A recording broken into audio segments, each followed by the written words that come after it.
1919 was an auspicious year in history. The First World War ended, ushering a drastic change in the world order. The Philippine Islands had been a U.S. territory for 2 decades and was promised independence under the Jones Law of 1916. Progressive reformers saw the country and its people as a major target for modernization, and education was its main weapon. 7 forward-looking Filipinas came together in 1919 to create a school where young women could gain the knowledge and skills that would make them modern women. Paz Marquez Benitez was the first president of the Philippine Women's College. Jose Abad Santos was its first chairman of the Board of Trustees. Francisca Tirona Benitez was the second president, and with her husband Dean Conrado, guided the school from a house on A. Flores Street to its iconic Taft Avenue campus.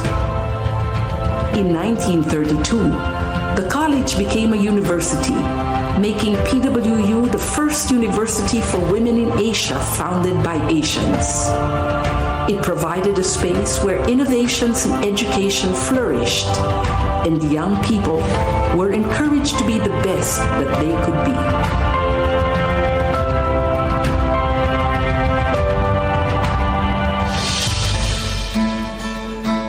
For over 100 years, the Philippine Women's University has been known as a leader in quality education. In 1934, PWU moved into its main campus on Taft Avenue, and since the 1970s has been co-educational. Located in the heart of Metro Manila, it is easily accessible by public transport and surrounded by affordable housing. Today's PWU offers undergraduate and graduate courses in several fields of study. Its business and management programs are responsive to the needs of industry, using evolving technology for global competence. PWU graduates excel in arts and sciences, education, social work, and diplomacy. Its fine arts and music programs have produced outstanding graduates through a holistic education that treasures heritage as well as excellence. PWU has pioneered in fields such as food science, nutrition and dietetics, medical technology, pharmacy, and nursing.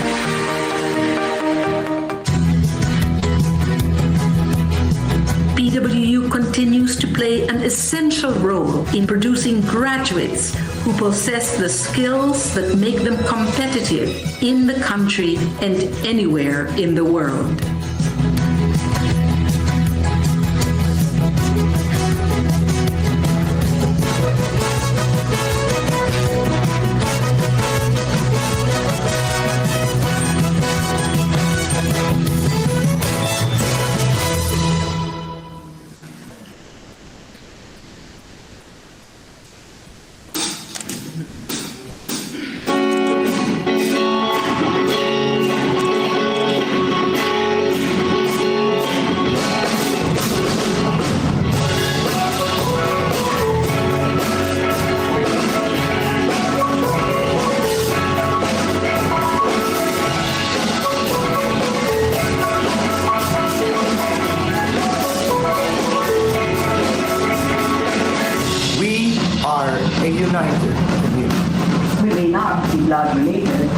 But we Patriots are one big family. Being part of the PWU community strengthens us. Through the years, we support each other through good times and bad times. We Patriots always have each other's back. It's a big honor to be part of a community that is open to the ideas of each other. It drives us to excel and be the best version of ourselves. That's the standard of excellence that we Patriots strive for. I'm thankful that this community lets us be who we want to be. We thrive because we accept each other for who we are. And like a family, we treat each other equally. Actually, PWU gave us a home and helped us to be a patriot in society. We may have different individual drums and instruments, but we march to the same beat together as one united community. Do you want to march with our community of patriots?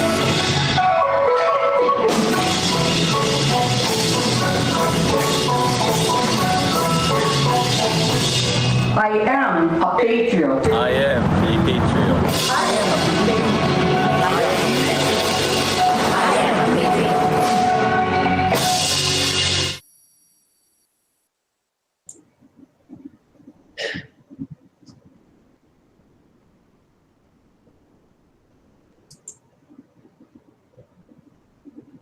Good morning, everyone. It is my pleasure to be the MC for today's webinar.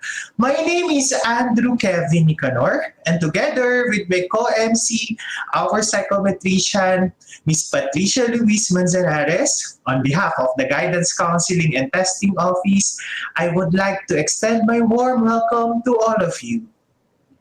For today's transformative learning system entitled Managing Transitions, helping students navigate through ups and downs of college life in the new normal, is led by the Guidance Counseling and Testing Office in collaboration with PW Peers, Psychology Department, ICT, and Multimedia Center.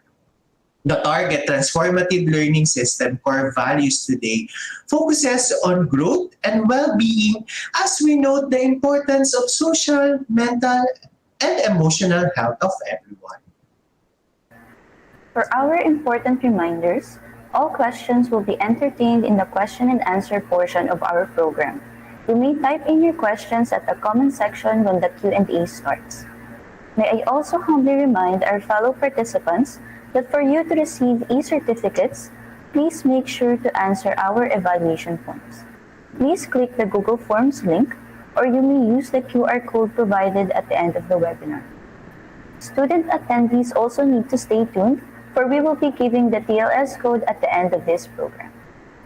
To formally begin our program, please join us with our video prayer and followed by the national anthem.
sa langit ng bakaw, may dilagang tulat, awis at paglayang minamahal. Ang kisap ng watawat mo'y tagumpay na nagdidigdig. Ang bituin at araw niya kailan pa may di magdidinig. Lupa ng araw ng luwalhati pagsitabay langit sa piling mo. Aming ligaya dapat may mga api at mamatay ng dahil sa'yo.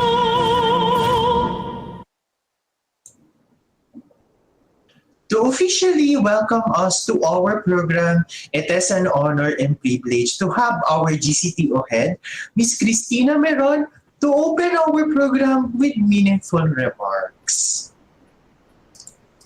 Thank you so much, Sir Andrew. A pleasant morning to everyone, and thank you for being here today. There's definitely a lot that is going on in the life of a college student right now, both the ups and the downs. Being in college can be exciting, as this reminds us that we are just a few more steps closer to reaching our goals. This also means that we get to meet and interact with new people, and this is something that can be a fun experience to some, while it can be anxiety-provoking for others. College involves transition, especially now that we're gradually shifting back from online to face-to-face learning modalities. This, and college life in general, is something that a student needs to adjust to. And by this, we mean a lot of potential challenges along the way, from academics, financial concerns, interpersonal relationship issues, health risks, among others. In line with this, we have invited our resource speaker, an expert in the field of psychology and school guidance and counseling, and our fellow mental health advocate, Ms. Riel Pela Texon, to talk about how you may be able to adjust and cope effectively as you navigate through your college life. So stay tuned, learn, and enjoy. Thank you so much, Ms. Teen. At this moment, I would like to call our Senior Guidance Facilitator, Ms. Maricel M. Chosas, to introduce our speaker. Hello, good morning, everyone. It is my honor to introduce our speaker for today. Our speaker for today is an academician. She is also a career guidance advocate, content and book editor, international presenter, and has been a school guidance counselor. She is a registered psychologist and a licensed professional teacher. Currently, she is the chairperson of the Department of Psychology at Pamantasan ng Lungsod ng Maynila. Without further ado, may I present to you our young and dynamic guest speaker, Ms. Riel Pela Texon. Hi, ma'am. Good morning. Hello, good morning, Miss Maricel, and good morning to everyone who's watching to us virtually, and maybe to the guidance office also that are, I believe, reporting physically na po, no? Ayan. So, magandang buhay at magandang umaga po sa bawat isa. At maraming salamat sa pag-anyaya sa akin na makabahagi for this momentous event, no? So, ako po ay magbabahagi na ng screen. Ayan. At for this morning, we will be discussing student adjustment. No? Sabi sa akin, ma'am, can you talk about managing transitions, helping students how to navigate the ups and downs of college life in the now normal? No? So, that's very wonderful. We have the term normal, naging new normal, and then now we have the term now normal, no? So ano nga ba yung normal na ngayon? Because a lot of us are having a hard time adjusting to the constant changes. Pero sabi nga, the only inevitable thing in this earth is change. So talagang bounded tayo na maka-experience and mag-commit sa iba't ibang changes, especially as we have different transitions in life, no? So allow me to formally introduce myself, no? So most of my colleagues, they call me Ma'am Yeye. Currently, I am affiliated as a professor, as a teacher also. since 2012, no? So, marami na ako mga nakausap na mga estudyante. Nasaksihan ko for so long. Gaano kasaya ang magturo ng face-to-face hanggang sa noong 2019 and then 2019, papunta nitong 2020, talagang doon natin naramdaman, no? Iba na bakante yung mga daanan kapag ikaw ay commuter, walang tao sa labas. Ang mga school ay inaalikabok dahil walang mga estudyante. Ang mga teachers ay kinakailangang upgrade ng kani-kanilang mga materials, mga teaching aids, from visual aids to technologies para makapag-communicate sa mga students, no? Sabi nga kailangan tuloy lang ang pag-aaral kahit na may pandemya, no? Quality education pa din. So, aside from being a teacher, I'm a psychologist, counselor, and mental health advocate. Sabi nga sa pag-aaral, ang COVID-19, no, bagamat hindi na natin masyadong ramdam ngayon at allowed na tayo na wag mag-mask sa labas, well, depende sa mga establishments, no? There are existing rules and regulations pa din, but there are orders na pwede na at para mag-bounce back yung ekonomiya rin natin, no? Sapagkat pinakatinamaan yung ekonomiya kasunod ng ating physical health. The number one is physical health, second is the economics, and then pangatlo yung mental health natin, no? Ito ay silent battle. Hindi kasi pwede na parang pag nakita ka, people will sympathize you kasi ay may sakit, no? Ang concerns natin mentally, psychologically, emotionally, these are usually inner battles, no, na hindi naririnig because they are not externally manifested. Kaya naman, kahit na nag-aaral kayo, alam ko na hindi exempted ang marami sa inyo. At baka ngayon, no, ito ay inyong kinakailangan sapagkat ito ay inyong nararamdaman or may pinagdadaanan. Maybe you're considering na mag-file ng leave of absence, no? But you're afraid because you're graduating, or maybe you're struggling to give your best, and sometimes sa fight or flight, nagpa-flight na lang, hindi na nagre-react, di ba?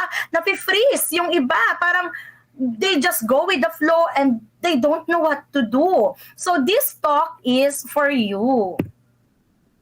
Before we begin, I believe that it is essential, no, na ilagay natin yung mga cards natin and yung mga rules natin. Sabi nga doon sa isang K-drama na napanood ko, results are easy.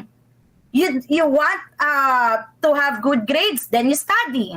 You want to lose weight, then exercise. If you want to communicate, make an effort, talk, and get feedback.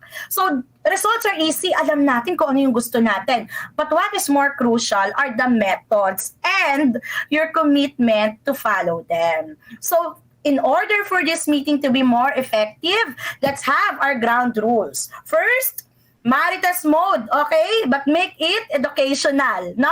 Paano tayo magma-Marites mode? You have your comment section there. You type, you participate, and I believe someone from the group, si Miss Pat and si Sir Andrew, ay babasahin yung mga comments ninyo and they will share it with me this morning. So, magkakwentuhan tayo, no? Mahalaga yung mga life experiences ninyo. Ano bang nangyayari sa inyo ngayon? Kumusta kayo? Diba? Sabi nga, yung okay, pag may follow-up question, marami ka makukuha. Pag sinabing, oh, how are you today? Okay lang, no? Pero kung tatanungin natin, paanong okay lang? Ayan. Sasabihin ng iba, I'm trying lang to live every day, no? I'm trying to live every day, survive daily. Yan. Sasabihin ng iba, I'm happy. Sasabihin ng iba, alam mo, ito na yung nangyari sa buhay ko, no? Ang dami ko pinagdaanan. At ang bilis lang, no? Yung iba, pwedeng yung isang araw ay ordinaryo lang sa kanila. Sa iba naman, it can make or break them, no? So, mahalaga sa amin ang inyong mga kwento and I hope that you will share it with us, especially in the comment section. Next rule. Pwedeng tumawa pero bawal ang matulog. Ayan. Isa sa mga concerns natin, no, pagka online ay yung commitment, di ba? Yung engagement. Ayan, yung engagement ng mga estudyante. Kapag kami nanonood ng TikTok, nakikita namin nakabukas yung Zoom, tapos may picture na parang nakikinig, nakaganyan. Pero tulog na pala, no? Ayan. So dito, I hope na hindi natin sasayangin na pagkakataong ito. Tayo ay pwedeng mag-enjoy at gising. Alright? Next, enjoy. This is very important, no? Enjoy because this is for you. Kayo po ang bida dito. Nung ito ay binubuo, kayo ang inspirasyon dito. Something was created, not to produce a tailored program for your needs. So I hope that you will appreciate this session. Ayan. Naririnig ba, Sir Andrew? Yes po, Miss Ye.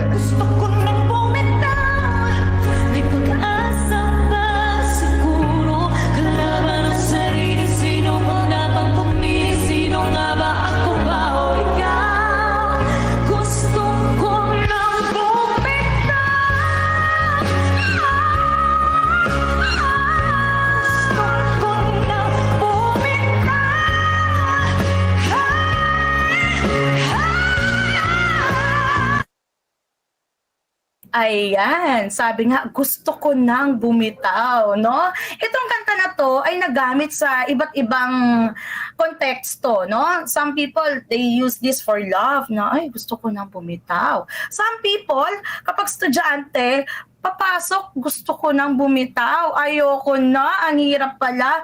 Akala ko mahirap yung online, parang mas mahirap pala pag may face-to-face at online, no?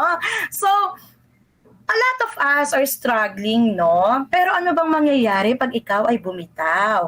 Ayan ba ay ang talagang solusyon that you will be needing for the situation? Or can you come up with a more productive, more meaningful solution to your problem? Diba? Sometimes, it's easy to escape, but escaping will not resolve everything, no? It's not the best solution. Ayan. So, objectives natin, sabi ko nga kanina, this is really crafted for you, no? First, we're going to educate you as our participants about the typical changes or challenges that a college student has to deal with. Ano ba ang mga pinagdadaanan ng isang estudyante, especially sa college, no? Sabi nga, college life is really hard, no? May mga meme tayo, minsan sinasabi nila, ganito ba talaga? May mga makikita kaming in some memes, no, yung mga sabihin, professor, day 1 pumasok, mag-meet kami after next meeting na, o kaya finals and midterms combo pa, di ba? Ayan, may mga ganyang pagkakataon, no, na nahihirapan because, you know, in college ay talaga namang independent learner ang expectation sa bawat isa, no? Because more than the things that you will learn inside the classroom, mahalaga that you experience them, no? Very tactile. And then from there, you will form insights, no? Because these insights, ito yung magiging baon ninyo paglabas ng paaralan, no? You will have to decide on your own. Ang hirap-hirap kaya nun kasi pwede kang mag-decide, may kalayaan ka mag-decide. But alongside that, ikaw din ay may responsibility, liability sa bawat desisyon na iyong ginagawa. Next is that equip the students with the personal, social, and study skills and strategies, especially now that we have a now normal, no?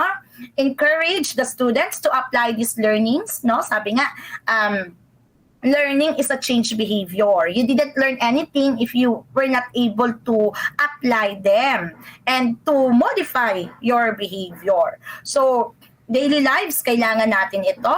Ito ay ituturo ko sa inyo, but the manifestations of this will be based on you alone, no? As the master of your own life, kayo ay may karapatan at responsibilidad na gawin ito. So, simulan na natin. Ayan, very timely, no? May family feud. Ang unang tanong, ayan, nung nag-college ka, ano ang mga bagay na na-realize mo?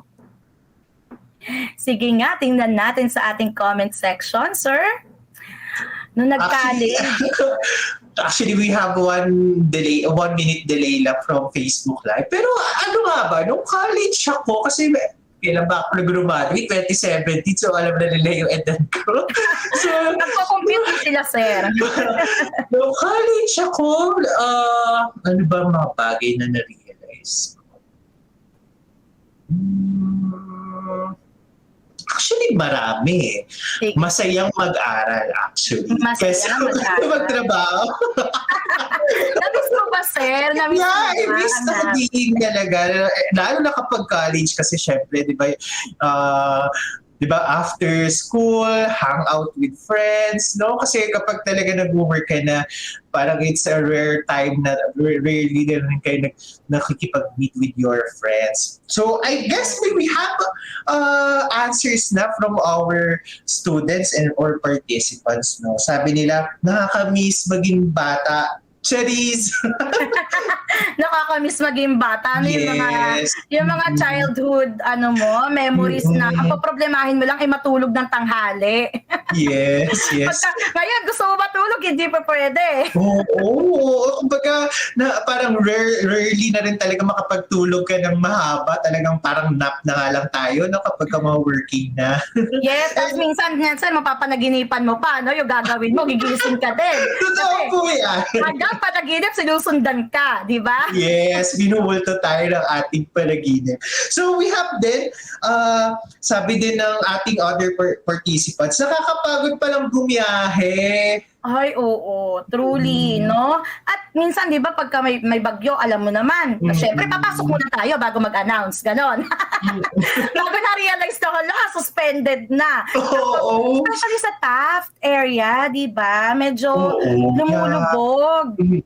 No? Actually, nakakamiss din yung time na nag-aantay ka ng announcement na walang pasok. Ay, oo. Kasi nung nasa online, namimiss mo yan. So, mo na lang. Kasi lagi ka na nasa bahay. Oo. Kasi naalala ko yung excitement tuwing gabi, nag-aantay tayo ng walang pasok. So we have din, ayun na, yung meron din nagsabi, may pasok ka rin kahit bagyo. Yes. So, sabi nga nila, minsan may nabasa ako. So, yung mga tao, yung hanggang senior high school, pag college isda na kami. Kasi lumalangoy na kami sa bagyo at baha, di ba? Ayun, meron din nag-comment na kailangan maging independent. Yes, ayan. Sige, tingnan natin, survey says. Sabi, ayan, 88 daw, no? Sabi, sir, aral na aral, araw-araw. Totoo ba yan? Sabi nila, may biglang quiz, tapos may biglang recitation, tapos feeling ko, I'm not enough. No. Oh, yeah. Ayan. Sabi nila, nakakatakot ng college. Na-realize ko, bobo pala ako. Some people will say that, no? Yeah. Pero alam niyo, sabi nga ni Gardner, there are multiple types of intelligences, no? So, hindi porket you're not fitted to that, kailangan mong pilitin, no? Na mag-fit doon sa norm na kung paano tinitingnan yung matalino, ganyan. In college, maraming mga strategies that can help you. No? Sometimes they will say na, sabi nila, familiarize yourselves. Tapos nakita-kita ng familiar nga ako. No? Ayan, hindi na alam, no? Pero, maaaring naging kulang lang sa preparation. But nevertheless, no, this will test not just your intelligence when it comes to verbal and mathematical situations, but also your creativity, critical thinking, meta-analysis, ayan, rational thinking, lateral thinking, different types of thinking, no? So, ganyan ang nakikita natin sa college. Pangalawa, sabi nila, uso ang bagsak. Totoo ba yan? Ayan, sir. Kahit stress lang. Oh. Ayan, sabi ng iba, yung ginawa mo na ang lahat, pero bagsak ka pa din. Ayan. How do they react, sir? Nakaka-relate kaya sila? Yes, actually, tawang-tawa sila. Parang na-realize din nila na parang, oo nga, no? Parang takot tayo magkaroon ng stress, kumbaga. Oo. Uy, yung iba, di ba, pagka high school, parang, may line of 7 ako, may line of 8 ako. Oo. Tapos, paano saya-saya mo with high honors, with highest honors. Na-college, kahit stress lang po, sige na. Wag lang mag-5, no? Oo. Ayan. Ano pa ba ang mga na-realize nung college? Tingnan nga natin. Ayan, survival of the fittest daw. Talaga naman, uy, totoo yun, no? Hindi lahat ay graduate. Alam mo yun, yung papasok ka, mag-enroll ka, pero hindi lahat nakakalabas, no?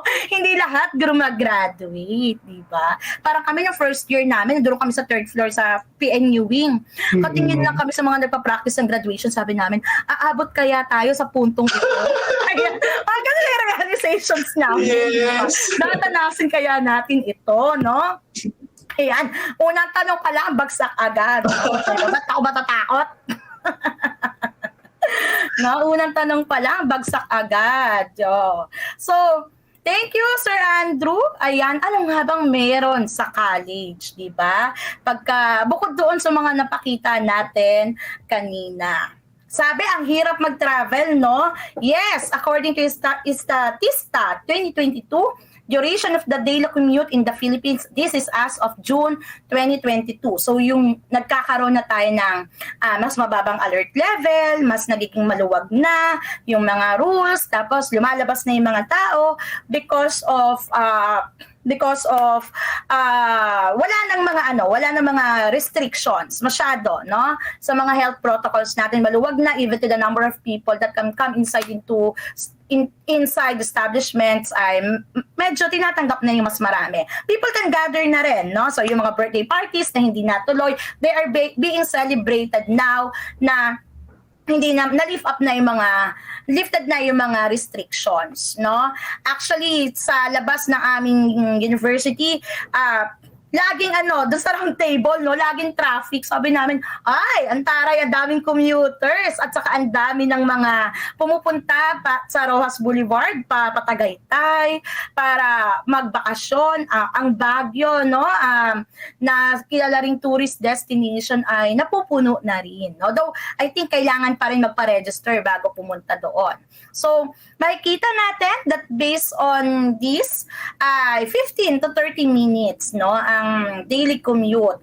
But ito ay kung walang traffic, no? Alam niyo naman, pagka may traffic at heavily congested yung ating mga daanan, napakahirap mag-commute and sometimes no rush hour. Ako sinasabi ko, whenever I commute, tapos nasa bahay at aabutan ako ng 5 PM, ayan na, Attack of the Titans na, no? Yung mga naglalakad na, yung kakaiba na, ang tao pala, marirealize mo kahit anong pagod mo, pag wala ka masakyan, kaya mong habulin ng jeep, di ba? So, mabilis na naglalakad at nakikipagbardagulan daw.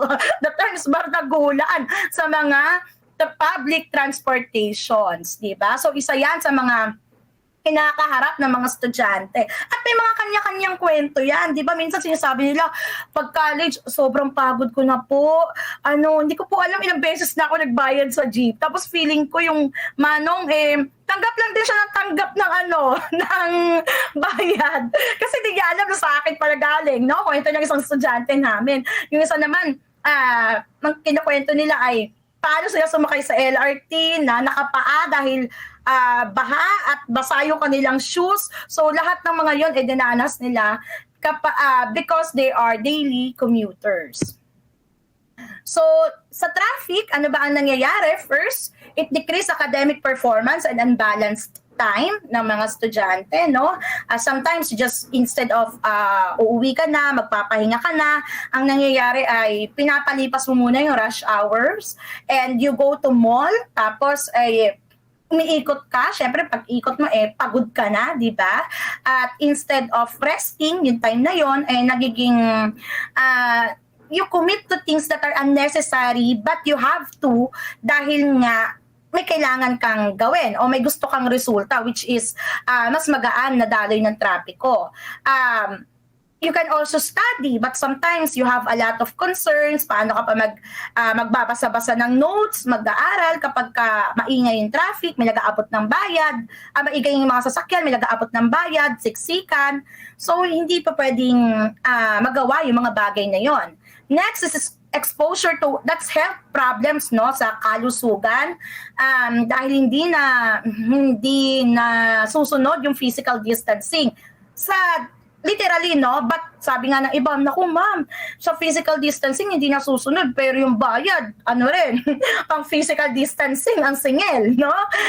Third is strain in personal relationships, no? So those are the things na nagiging negative because of the heavy congested traffic. So aside from that, no, in first year college, bukod sa trapiko na talaga namang kinasasagupa natin, individual differences, ayan, yung pagkakaiba-iba. Hala, ganito pala yung classmate ko, hindi pala kami pare-parehas mag-isip, no? Tapos talagang pinaglalaban pa nila yung kanilang mga gusto. Even in scheduling, di ba? Pagka-scheduling, they will say, ay, di ako pa pwede na ganitong oras. At mag-encourage pa na mga hindi pa pwede for that time. So, nakakalungkot. Expenses, di ba? You have to go to school sometimes para makalusot sa sikip ng trapiko, yung iba nag-aangkas, nagjo-joyride, di ba? And that's a bit costly compared to the daily fare kung ikaw ay sumakay sa jeepney or tricycle. First year of college, o yan, versus final year of college, naging ganyan na. Ano pang mga dinanas, requirements, di ba? Sabi ng iba, naku, requirements, major or minor na major, nakakalito, no? Sabi, yung major na major at yung iba na minor, hindi ko na nakita what's the difference, no? Pero alam niyo, ayan ay kahit hindi major or kahit that's very important if that is your major because you're more aligned to that, no? But in minor things, sometimes kasi nagiging relaxation din natin sila. Sometimes hindi mo siya kurso, no? Especially to those courses na hindi mo masyadong gusto, pero nagiging favorite mo tong minor subject kasi may nadidiscover ka sa sarili mo, no? I remember during our college years, meron kaming psychology is our major, no? And you have this topic na Filipino. Tapos sa Filipino, nakakatuwa, I remember it was Professor Genaro Goho Cruz, yung aming professor sa college. Sabi niya, tinuruan niya kami ng retorika, ayan, yung sa wika, di ba? Paano ka makakapagsalita ng mas mahinahon, maganda. Kasi ang wika ay pwedeng magpaaway o magpabati ng mga kahit malalaking bansa, no? So, ganyan siya ka-powerful. Isa pa sa mga natutunan ko is the flash fiction. Di ba? Filipino siya, pero ang galing, pwede ka pala magkwento ng mga sa paraan na maiksi lang, no? Parang flash fiction, mabilis lang, pero may impact, no? And ilan yon sa mga nagamit ko na mga strategies when I was still teaching. And until now, even when I have my speaking engagements, nagagawa ko siya. These are very effective. So, we learn still, no? Kukunin mo yung maganda doon para ikaw ay mas matuto. Walang tapon, di ba? If you have watched Three Idiots, and you know, Rancho Shamaldas Chanchad, ayan, sige, kung napanood niyo yon, di ba, nandoon si Millimeter, yung isa sa mga hindi nag-graduate na estudyante sa College of Engineering, sa palabas na yon, sabi niya, pasok ka lang sa iba't ibang classroom, no? Yan ay learning pa din, no? So kahit yan ay pang first year, second year, third year, fourth year, spiral naman yung learning. So may matututunan at matututunan ka pa rin. Some people, they battle sa homesickness kasi malayo yung bahay, kailangan mag-adjust because nagdo-dorm na sila. Alam naman, di ba, parents usually maalaga yan, yung kakain ka na lang. Dito, pati paglalaba mo, maghahanap ka saan may laundry kasi kailangan mo ipalaba yung uniform mo. So, yan yung mga nararanasan ng ibang mga college students. Exhausting learning modality, no? Exhausting, nakakapagod. Alam mo yon, yung parang, I'm so exhausted. And my exhaustion is already exhausted, no? Parang pagod na. Parang pag tinatanong mo, oo na lang, kahit ano, hindi na naiintindihan kasi nga, pagod na. Ayan, madali na naman mag-college. Ana, 20 years old, second year college. Nakahagard na, di ba? So, sabi ng iba, grabe yung pakiramdam, naawa ako sa sarili ko. Ba't ko ba pinasok to, no? Nag-enroll pa di ba? Pero, those are the things na funny, pero ay tinuturo sa atin, no?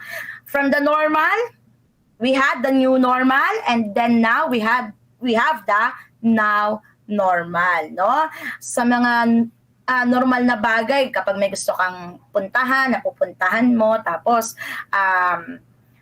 dumating yung new normal, dagang physical distancing, ang hirap mag-adjust, going to social distancing. Sa iba, okay yun kasi naka-reconnect sila. Sa iba naman, parang feeling nila, ayoko mag-isa. Tapos na-develop na yung overthinking, nagkaroon ng cases of anxiety, they felt isolated, ayan. So, yung iba, they realize, ay, kailangan ko talaga ng tulong, no? I had one parent before, sabi niya, ma'am, hindi pa pwede mag face-to-face na full-blown talaga kasi mas nakakatulong sa anak ko kapag po merong face-to-face, no? Kasi nagsimula itong ganyang behavior niya nung nasa bahay lang at nag-online learning, no? So maybe some of you are also experiencing those things. So we're done with our first goal as we identified the college scenario, kung anong meron sa college. We're now going to our second and third goal, no? Ayan. Now normal. Pinili ko naman mag-aral, kaya kasalanan ko din, no? In fairness, may accountability naman, di ba? Pero alam nyo, sometimes, kaya kayo nahihirapan sa mga bagay na ito, no? Nakita ko to sa sa inspirational post ng isa kong kaibigan na nasa proseso ng pagiging lawyer, no? Sabi, you're deprived of a lot of things now. Mahirap yung sitwasyon mo ngayon. But sooner or later, kapag nag-succeed ka na dyan, you will enjoy a life that not everyone enjoys, no? So, magiging masaya ka rin. Kailangan mo lang pagdaanan kasi bahagi ito ng proseso.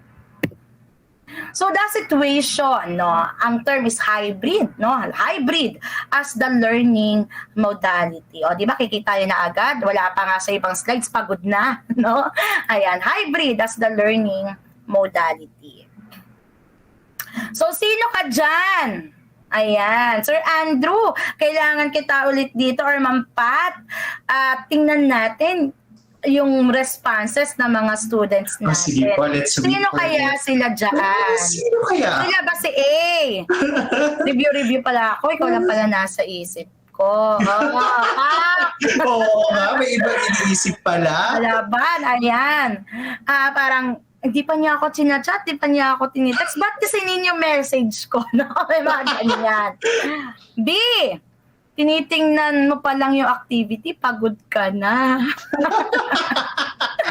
C, friend, how long did you sleep for? 8? As in hours? No, minutes. Parang ako yan college. Nasanda, tulog na, no? Ayan. Or ikaw tong D, I survived my first day back at school. Sige nga, tingnan natin. So, actually, sagot nila B, C, or most of them C. Ayan, they aided si ating peer. Ayan, no. See, mga iglip na lang. No, masandal. Yung iba nga, yung iba, no, natutuwa ako pag nag-jeep daw sila. Pag maluwag yung jeep, feeling nila nasa MTV sila habang may patugtog na musika at hinahangin-hangin na kanilang hair. Pero pag na-traffic, sinasamantala nila para matulog, di ba? Tapos nandiyan pa yung mga headbangers, no? Yung mga gumaganyan sa jeep. Tapos ba, ka sa tabi, no? May mga relasyong nabubuo pa. May mga shoulder to lean on na kapag inaantok. Ayan. So, marami sa atin, no, sometimes nga, most of the, every options here, all of the options here, naranasan na, di ba? So, in the Philippines, millions of university students are back in class, whether in person, online, or some mix of the two, which is the hybrid learning. According to UNESCO, Philippines was also the last Asian country to reopen its schools. Sa lahat ng mga ASEAN countries, no, tayo yung parang pinakanahuli sa pagbabalik sa school. So, huli man din, eto pa rin, no? Huli man din, huli pa rin, no? Pero ito yung nangyayari sa atin. Recently, we have seen a surge in demand for hybrid style of learning. Why? Even in teaching. Why? Because there are insufficient number of rooms, no? Most students, para magtuloy ng pag-aaral, we accommodate them. And when we accommodate them, sometimes eto na nag-transition na tayo going back to the now normal, na unti-unti papasok na sa paaralan, na-realize na hindi pala natin kaya i-accommodate lahat.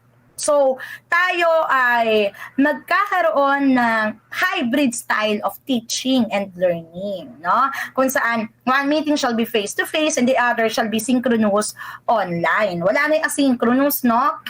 Now that the restrictions have been lifted in some countries, especially in the Philippines, schools are often becoming keen on implementing a teaching style that smoothly blends with traditional and online learning methods. So, this is very beautiful, no? Yes, mahirap siya at first kasi talagang nasa period tayo ng adjustment kasi transition period ulit ito, no? Parang, teka lang, natulog lang ako, pagdilat ko online, tapos naging hybrid na, no? But this strategy or this modality can also be a formulation of the combination of both advantages in the viewpoint of the traditional and online learning.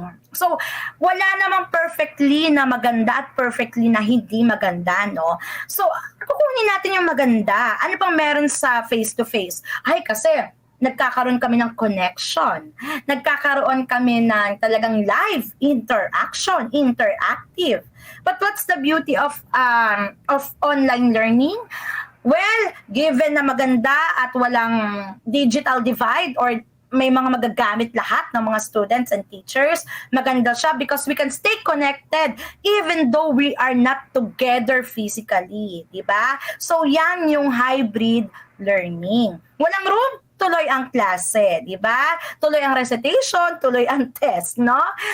In some people, when they present, they find it better. Kapag nag-online, yung una, parang ayaw mo kasi parang walang nakikinig. Pero nung ikaw na nagre-report, hala, pwede pala mag-online. Parang mas okay ito, nakakapag, duplicate ng screen. Ayan. O kaya naman ay, hindi ako kinakabahan. Nanginginig ako, nininervyos ako, pero hindi nila nakikita, di ba? So, may advantage pa din.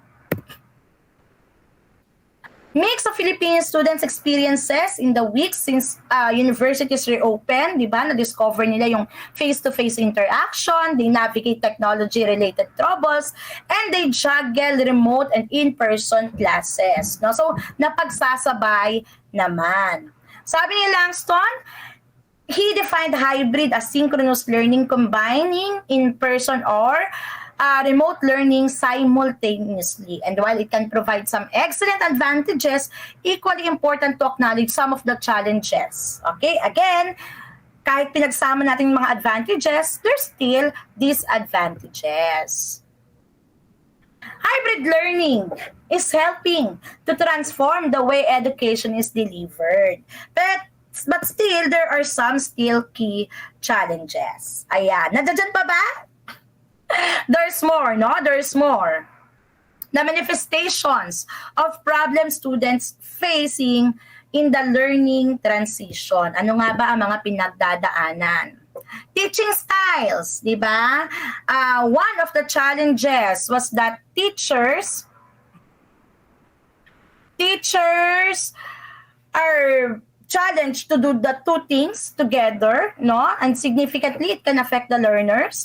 They need to be able to provide a similar high-quality learning experiences, not just for face-to-face alone, but also to remote learning modality as well. So, bagong platform tayo, no?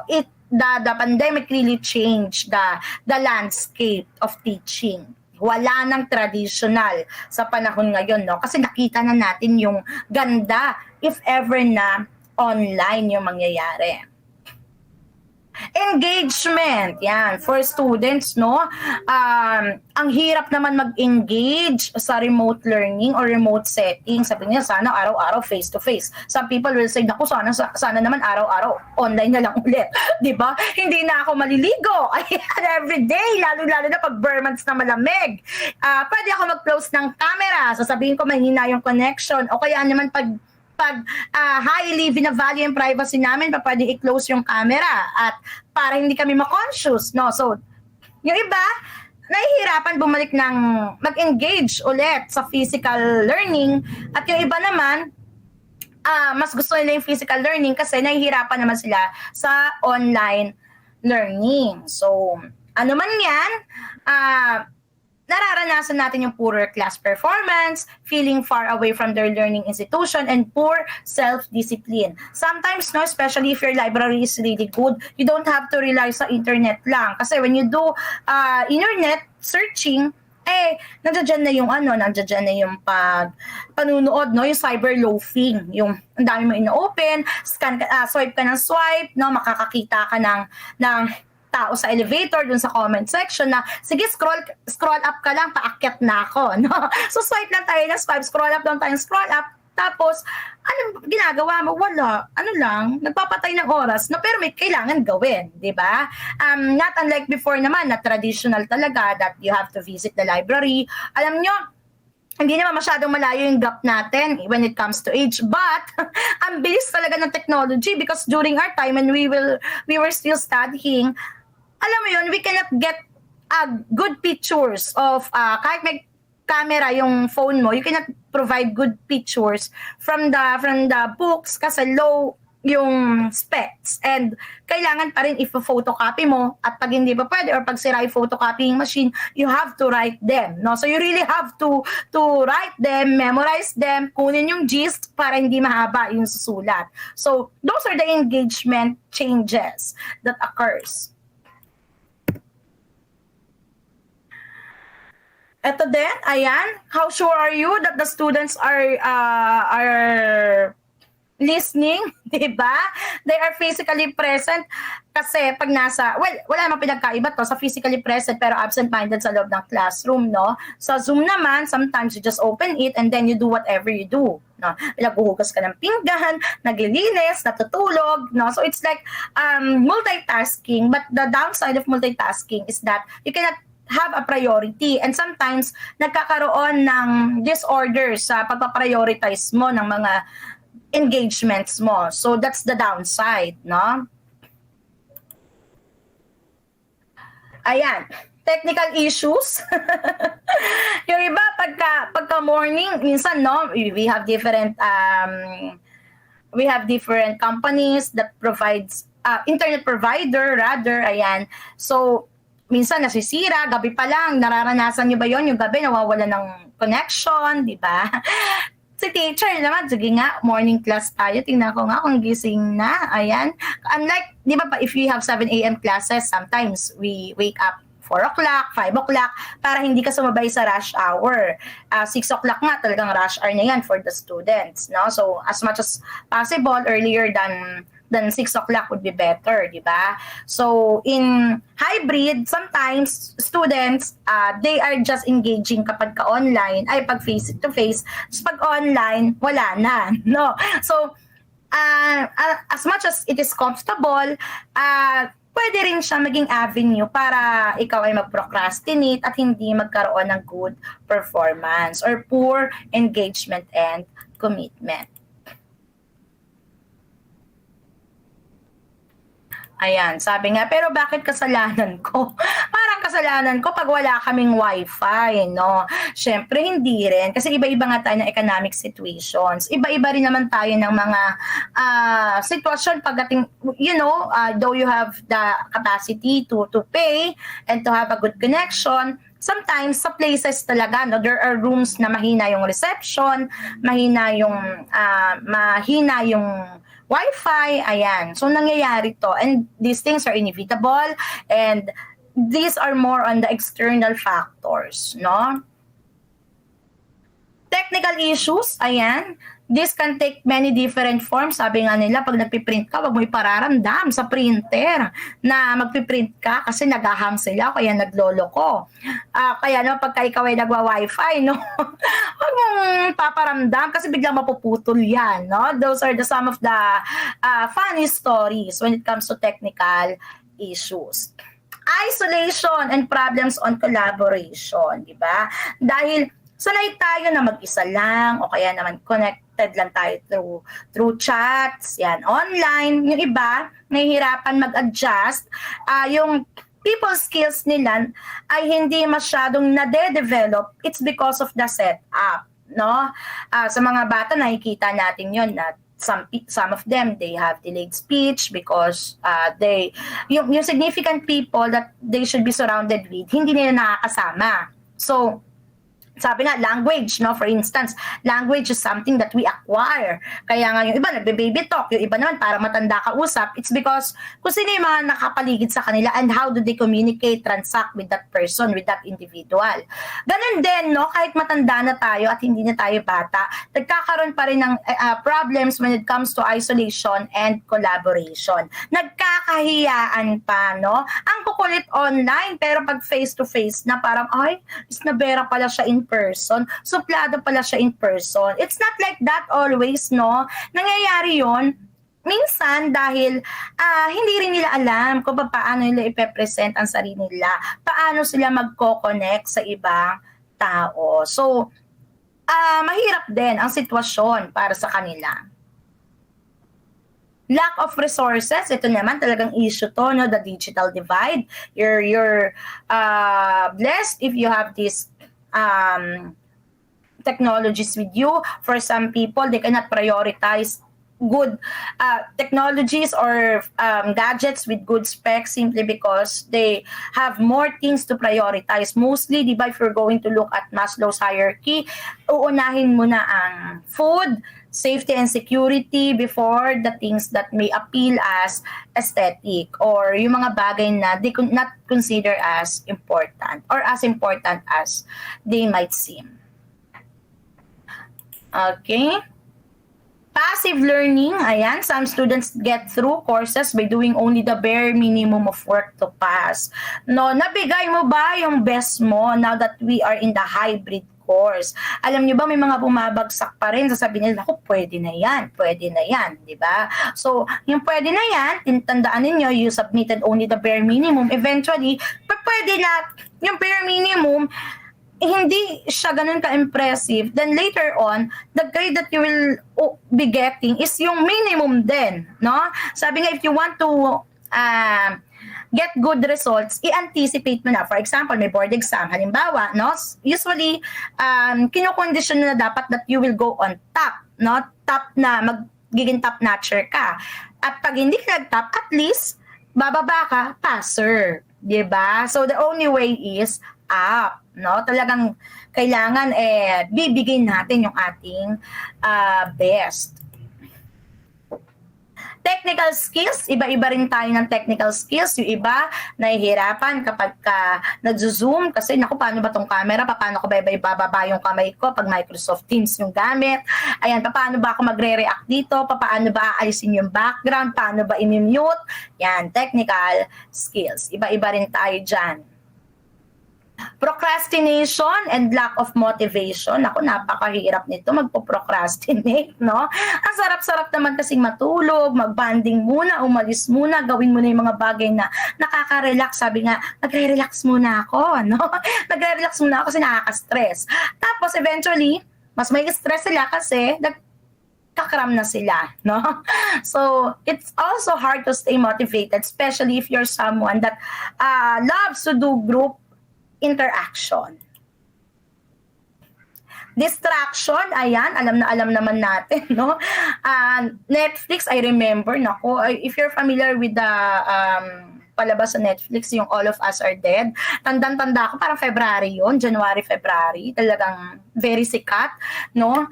Tapos, I was reviewing for the board exam for the registered psychologist, and then, may husband, sabi niya, unood tayo. Mahilig kaming mag-banding sa pamamagitan ng panunood sa mga palabas, especially in Netflix shows, no?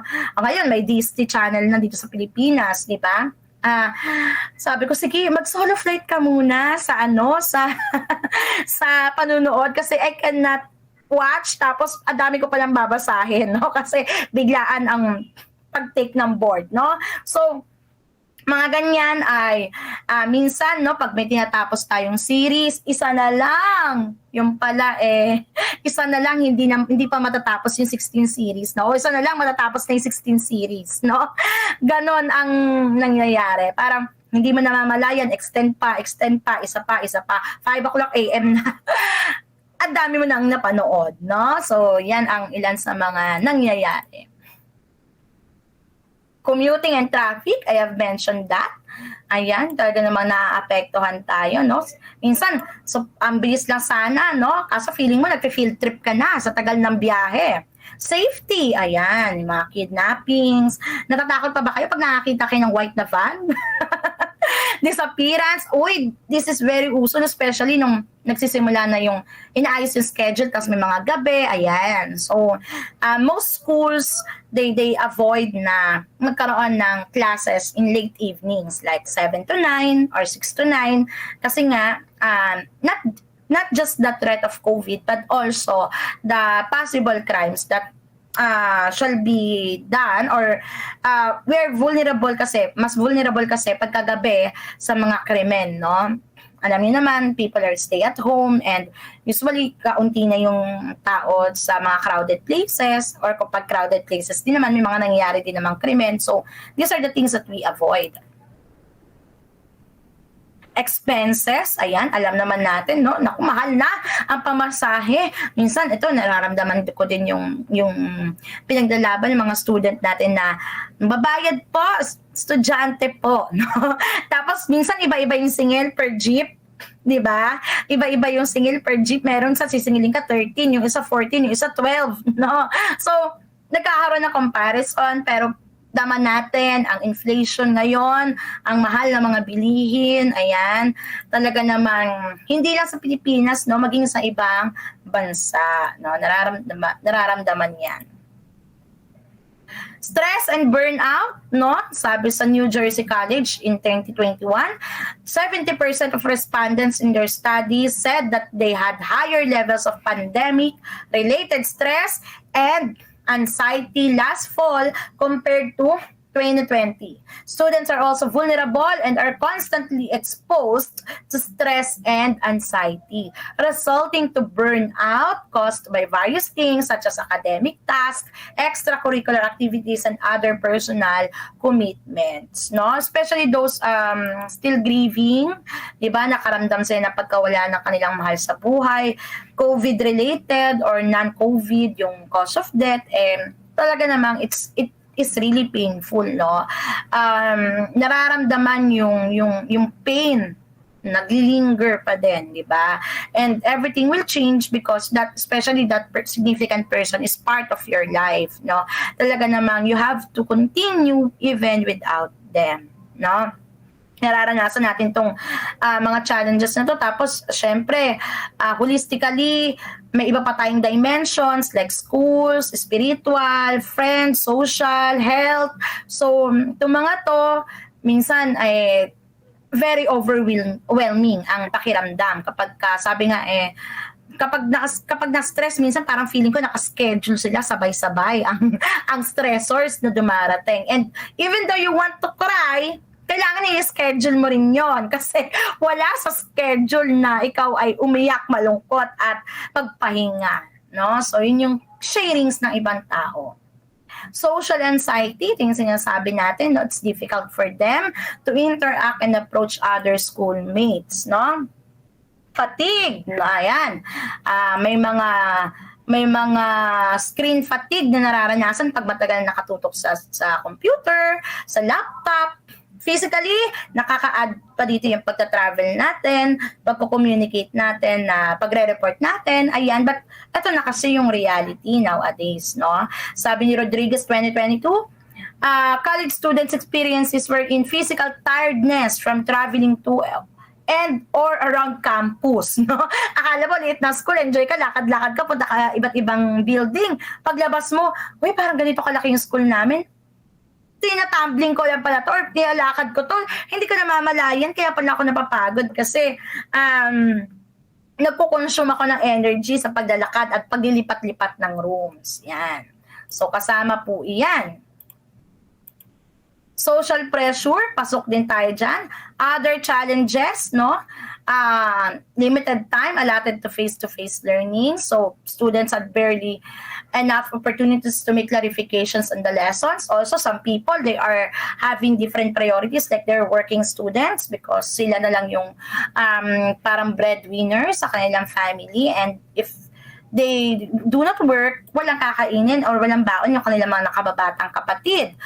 And they also sacrifice because while they are working, they have to continue studying.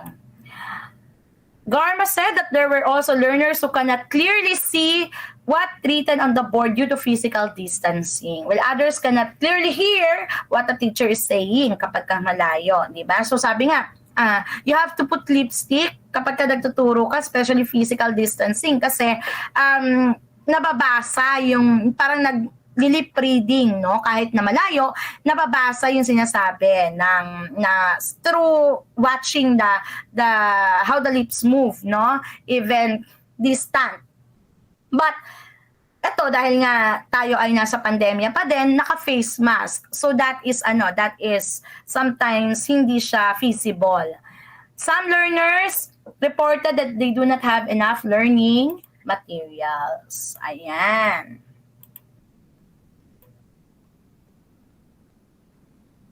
9 out of 10 Filipino families, or 89% with enrolled members, consider blended learning more difficult than face-to-face setup. That's according to a study conducted by Hernando Malipot, 2021.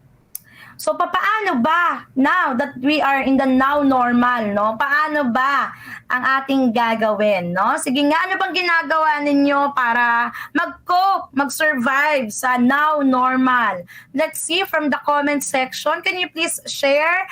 Nakaka-relate ba kayo? Anong ginagawa ninyo kung nararanasan nyo ang mga bagay na ito? Okay, so let's wait for their comments, no? So, ano ba yung ginagawa? Actually, ako usually ay talking with my friends, no? Kasi ngayon, now normal, nakakalabas-labas na, travel na ulit, kain-kain na ulit sa labas. So mostly, yun yung isa rin sa way ko. Ano kaya sa iba? Let's see.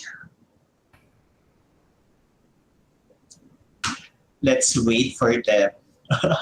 Or ikaw, Miss Pat, ano ba? Ano ba ang mga ways mo on how to beat the challenges of transition? Paano ba? Parang actually, din sa akin, sobrang laki ng, ayun, parang may sumugot na ata, sir. Sabi, lakad-lakad daw sa labas to exhale. Oh, inhale, exhale, no? Or exercise. Siguro nakakaiba sa atin, nakakapag-exercise na. Mm-hmm. So, lalo din sa province kasi mas madami yung trees. So, at least medyo malayo. And exercise can make us happy, di ba? It produces hormones that can make us happy. Actually, pag mas nahihirapan daw matulog ang tao, no, according to certain studies, lalabas ka because yung init, sikat ng araw, ayan, ay nakakatulong mag-produce ng melatonin, the sleep hormone, no? So, mas nagiging masarap ang tulog kapag nararanasan mong lumabas ng bahay. Pwede na po siya ngayon. Yung ibang tao yun yung nararamdaman, no? One time, nasa jeep ako, tapos doon ako sa front seat. Tapos nakakwentuhan ko yung mga drivers, no. Sabi nila, "Ma'am, alam mo ba, talagang kahit ang coping ni Kuya is umiinom siya ng alak, no, para daw makatulog siya, no. Pinapatulan ko kahit times 2 yung presyo. Kasi mas masarap yung tulog ko dahil nga nahihirapan ako matulog na. Siyempre, imagine everyday nagda-drive ka ng sasakyan, tapos nililibang mo yung sarili mo kasi nga you want to be productive, nararamdaman mo yung strength mo kapag may ginagawa ka, no? Most people, especially for those who are a little older sa atin, kahit senior citizens, no, yan yung mga gusto nila, gumagawa pa din. Kasi pakiramdam daw nila, nanghihina sila pag hindi sila gumagawa. Tapos, in a snap of a finger, naalis yon dahil nagka-pandemya, no? So, naging mahirap para sa kanila yon, no? Now that we have the opportunity to make labas, lakad-lakad, exercise, ayan, magpa-araw, maganda po iyan. And actually, most of them, time management. Ayan, very nice, no? Yung time management, may mga ginagawa tayong techniques para yung mga distraction ay magamit natin into a more positive note. Sige, ano pa pong mga ano nila, sir? Mga responses nila? Sabi din ng ating isang participants, self-discipline. Okay. Meron din naman po, nag-break daw po ng task into small pieces and after accomplishing the task, nire-reward daw po nila yung sarili. Nice, no? So that's really good na.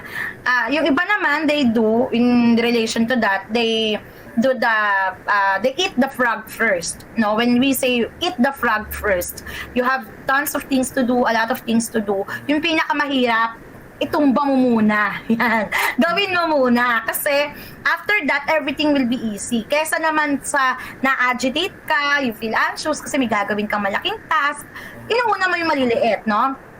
Sa iba, effective yon. Pero if you still experience yung na-anxious ka, ganyan, try mo to eat the frog first. No? Gawin mo muna yung malaking task para tapos na to, nakahinga ka na, eto naman, maliliit. And you have more time to rest kasi less complicated yung task. Okay? Thank you, Ma'am Andrew. Sorry, Sir Andrew and Ma'am Pat for sharing the comments. Of course, thank you to our dear students for sharing your experiences and examples. Ayan.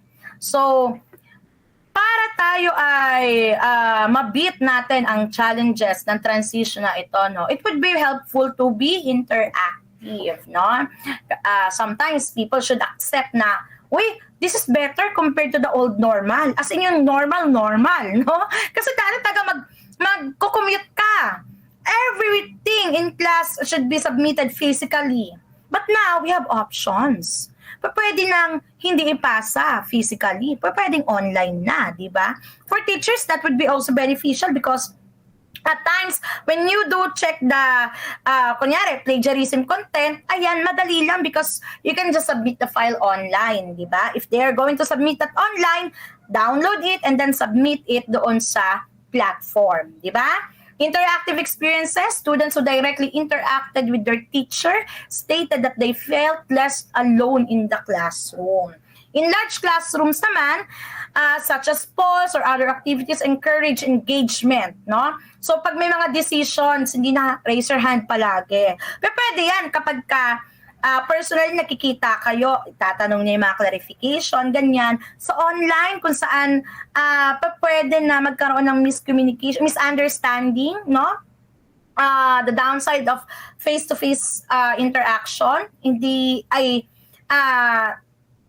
kumbaga, yung iba mahiyain, sige, nagtatanong, pero minsan nami-misinterpret siya, ayan, pwede tayo magpa-poll, no? Pwedeng, would you like to adjust that time sa klase or would you like the report to be submitted through these platforms? So may mga options, di ba?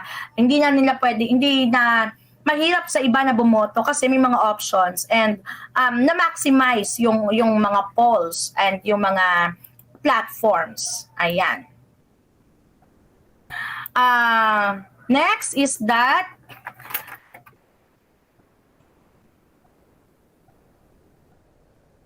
they state that interaction played a key role in building a better learning environment. According to Lee et al., students who turned their cameras on and engaged in class had a better learning experience. Kumbaga, mas nararamdaman nila ang kanilang pagiging bahagi, no, yung connection kapag sila ay nagbubukas ng camera, no, kasi kumbaga na-acknowledge yung kanilang presence.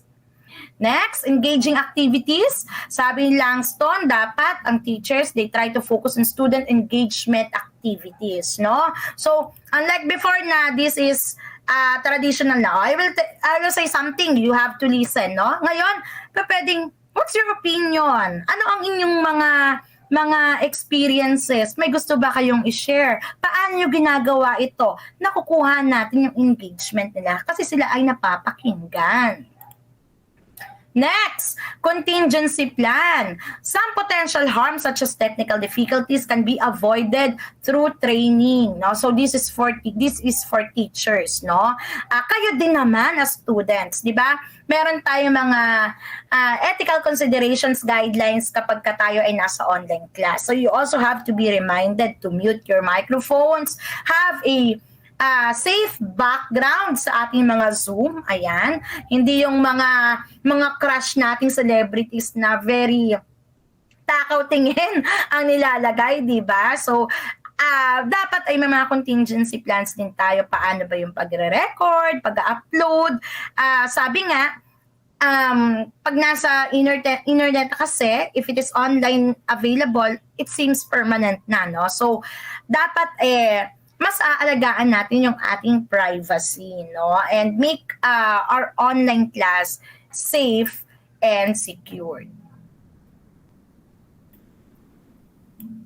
Consolidation, when we say consolidation, recommend when teachers are designing their perfect hybrid teaching plan.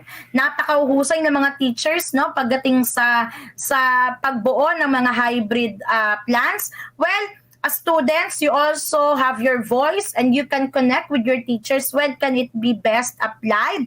And paano ito mas magiging effective, no? Para mas maging involved ang klase sa pagpa-participate. Self-discipline, ayan, napakahalaga nito, no? May mga sumagot dito. May mga sumagot na managing my time, no? Ang sarap magpahinga, pero paano ka makakapagpahinga kung alam mong may unfinished business ka with the task that you have to submit? So, self-discipline is really important. Considerations, ayan, hindi lang teachers ang magkukonsider, naku, even students, no? Sabi nga sa isang napakinggan kong na-attendan ko kasi because that is face-to-face, no, sa Baguio na training, magiging mapagpatawad, no? Maging mapagpatawad tayo dun sa mga teachers na mahirap sa kanila mag-travel at mag-hybrid, but they still do because this is their passion. Maybe their bread and butter, but still they're trying to survive and do their best even if it's hard. Sa other side of the coin, maging mapagpatawad din tayo dun sa mga estudyante na nag-i-struggle. Some of them, they don't have any significant people, family, parents that will guide them. Some of them, they want to enjoy their life as youth, but they cannot do that because they have a lot of obligations. And eventually, nag-fail sila to live with the expectations, no? Ikaw din, bilang estudyante, patatawarin mo rin ang iyong sarili. If you thought that you did not give your best, no? Because tao ka lang, no? Napakaganda ng nature ng tao, no? Sinasabi ng iba, pag nagkamali tayo, o kaya pag may nag-trader sa atin, nag-betray, ganyan, parang yung baso. Ang tiwala na sabi, parang baso. Pag yan nabasag, mahirap nang ibalik, buuin. Mabuo mo man, may lamat na, no?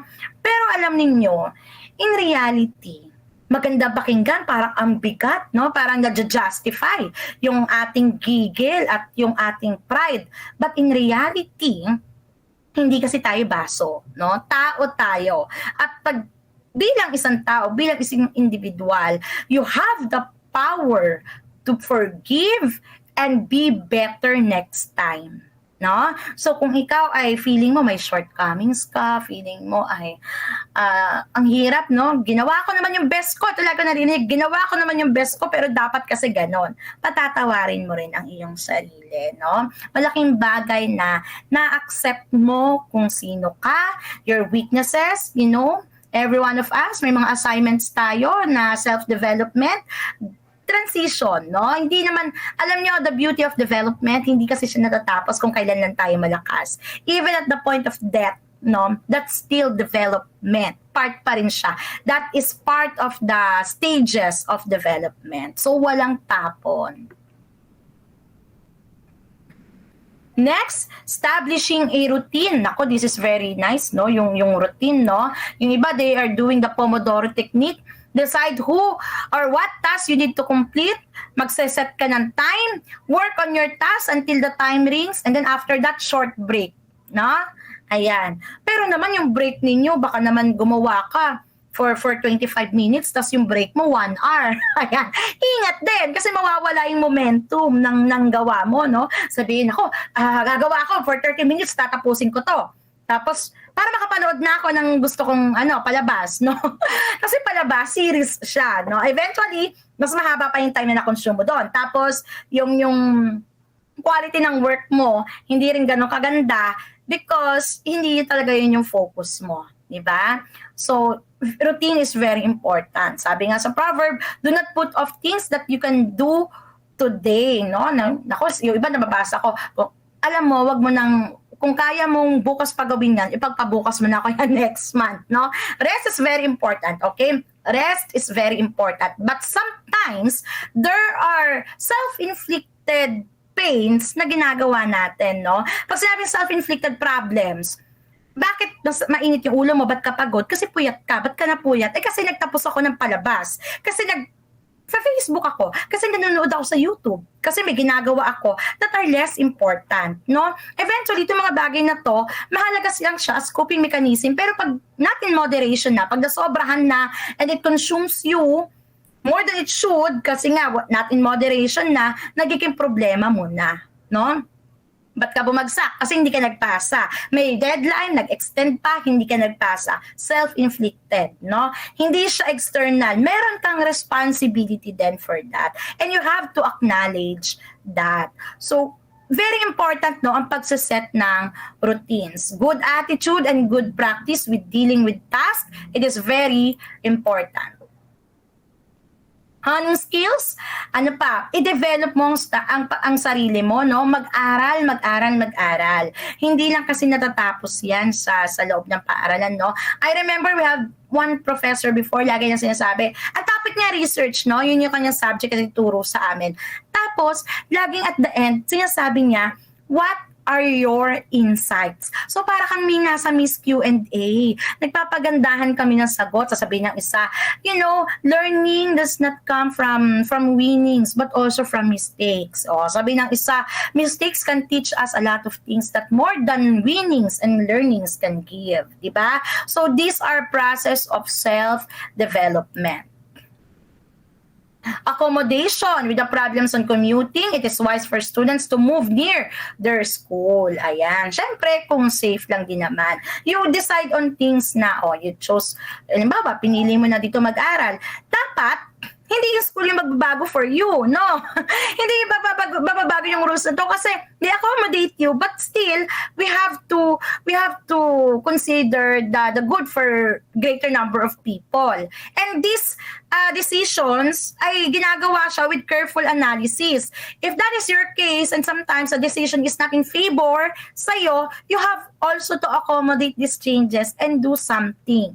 Diba? You chose na, medyo malayo. So you have to accept na you have to travel. You have to experience traffic or beat the traffic by waking up earlier than what's your usual routine of waking up, di ba? So, itong mga to, kailangan gagawa din tayo, no? May mga kilos din tayong babaguhin, i-modify para matulungan tayo sa sitwasyon. Identification of application of coping mechanisms. Ayan. PERMA model. Ito. This is very important. Positive emotions, engagement, positive relations, meaning, accomplishment, and achievement. Diba? Parang positive psychology. What's your emotion? Ano ba ang nararamdaman mo? Paano yung magiging engagement mo dyan? Paano makakatulong yung mga relationships mo with other people? Diba? Paano mo lalagyan ng meaning itong mga nangyayari sa'yo? At itong mga in-accomplish mo, you have to acknowledge them na nangyari yan because you did something good. Ayan. So that's the PERMA model. Alam nyo, if I have some favorites here in the PERMA model, all of them are equally important, no? But meaning is really something that's to ponder, no? Something to ponder. Kasi most of us, may mga nangyayari tayong, may mga na-experience tayo, mga pangyayari sa buhay natin, naranasan ng iba, pero iba-iba ng processing.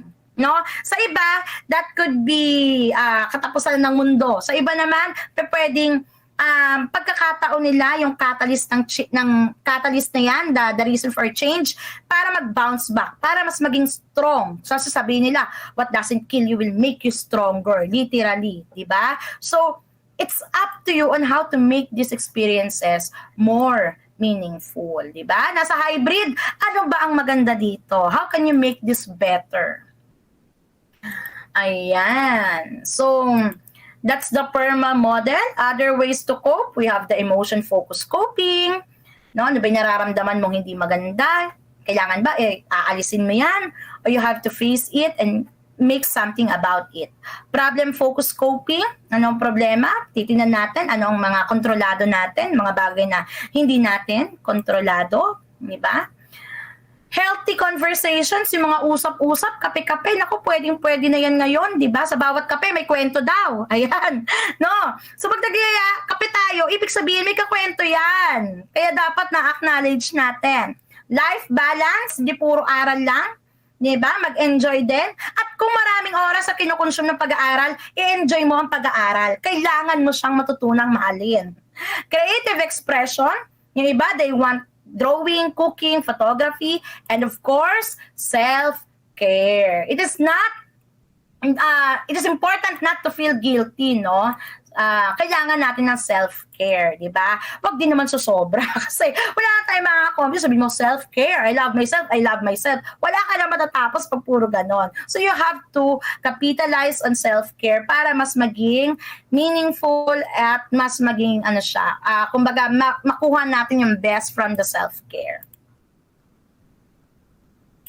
Ayan. So, hybrid is good, no? Nasa changes lang tayo, kaya medyo nahihirapan tayo. But still, sabi nga ni Helen Keller, optimism is the faith that leads to achievement, no? Ma'am, paano naman po yung toxic positivity? Well, you know, the drill naman pag toxic positivity, no? So, kailangan, alam mo na kung ano yung mga gagawin. Because we have to acknowledge sadness. Sabi nga, sad face is good for the heart. So, okay lang maging malungkot. Pag yan ay bumawi, nako, you will become a stronger and better person. But still choose to be optimistic, no? Fall 7 times, stand up on 8. Sabi nga sa isang Japanese proverb, no? So it's okay na magkamali, but huwag tayong manatili doon sa dark na doorstep na yon. Be patient with yourself. Self-growth is tender. It's holy ground. There's no greater investment but to invest on yourself. No? Yun lamang po at maraming salamat sa inyong pakikinig. Thank you very much.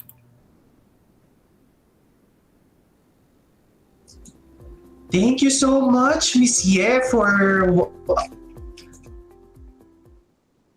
Ayun.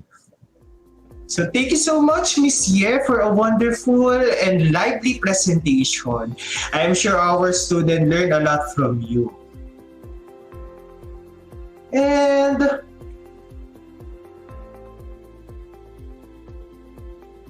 at this juncture, we will go ahead and take some time to answer your question.